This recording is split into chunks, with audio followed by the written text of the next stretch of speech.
In this video, we are going to be continuing our SQL basics of information schema. And in this video, we are going to be looking at the constraint meta information.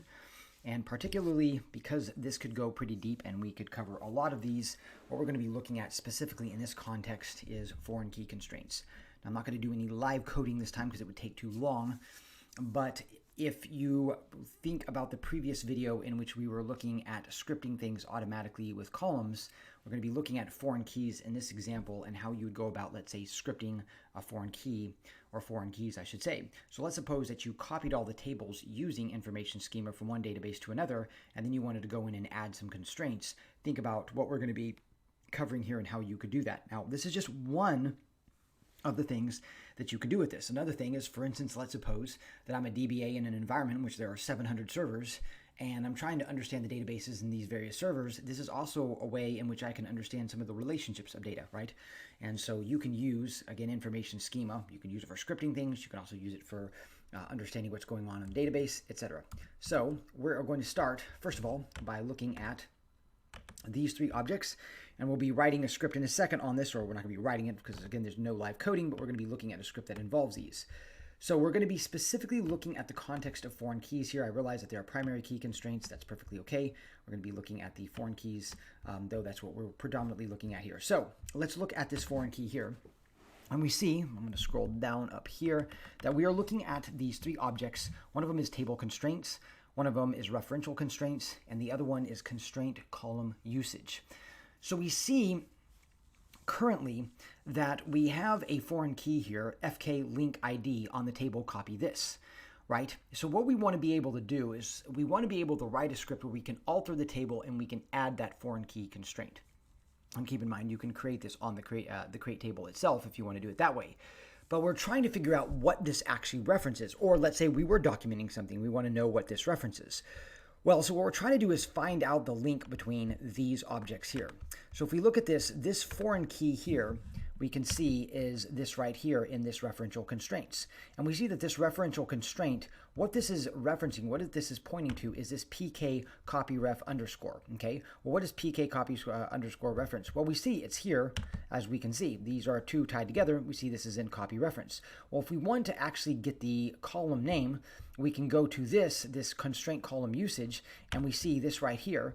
And we notice its reference link ID is a column name, and the table name is copy reference, right? So if we're looking at tying this information out here, we're seeing a link between these to where we can get the foreign key.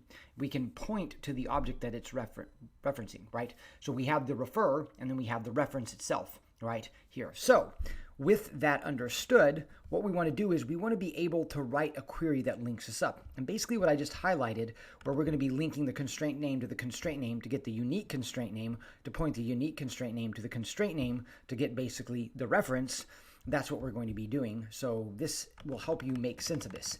And then we're going to be applying a math concept, which is, proving our work, if you all remember QED. And that is, the idea is once you discover a query that is helpful, you want to still test that that query is correct before you go out and you use it. So let's go ahead and we'll look at this. And you'll see I'm using the exact same tables. In fact, I'm going to scroll this down because we no longer need to see this anymore. You can see that I'm using these objects, here. Let's actually bring this up a little bit. But you can see I'm using these objects to query to get this information. So I'm looking for this foreign key, and currently in this database, there's only one foreign key, so we should only see one record that comes back. We're about to prove this by creating one.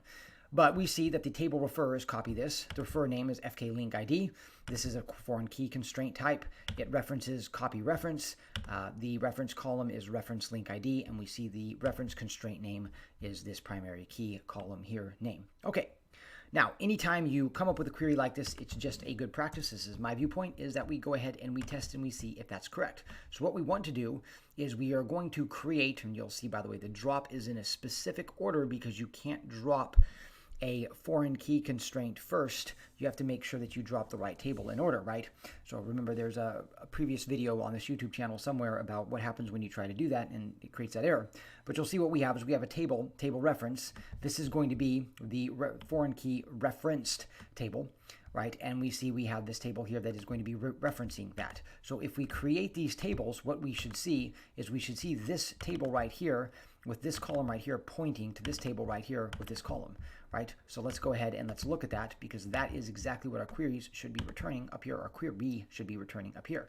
And we see table origin, the foreign key table reference is pointing to table reference, and that ref ID column exactly what we want. Now, again, if you know things about foreign keys, you know that, of course, the foreign key table itself has to be a primary key, right?